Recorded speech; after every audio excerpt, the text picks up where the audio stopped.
मुंबई महानगरपालिकेत महापौरपद मिळणं हे कोणत्याही नगरसेवकासाठी अत्यंत मोठी आणि महत्त्वाची संधी असते.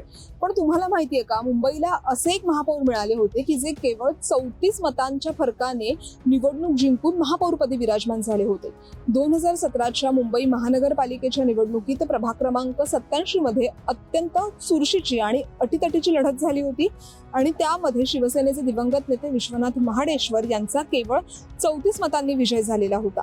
त्यावेळी त्यांना तब्बल 7250 एवढी मतं मिळाली होती, तर त्यांच्या विरोधात असलेल्या पराभूत झालेल्या भाजपच्या उमेदवार कृष्णा पारकर यांना 7216 एवढी मतं मिळालेली होती.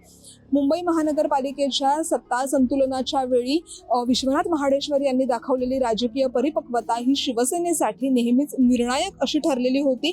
मुंबईतील विकास कामं असू देत किंवा विश्वनाथ महाडेश्वर हे मूळचा त्यांचा पिंड प्राध्यापकाचा असल्यामुळे त्यांची कामाची शैली ही मुंबईच्या इतिहासात एक अत्यंत महत्त्वाचा अध्याय ठरली. दुर्दैवानं 8 मे 2023 रोजी हृदयविकाराच्या झटक्याने विश्वनाथ महाडेश्वर यांचं निधन झालं.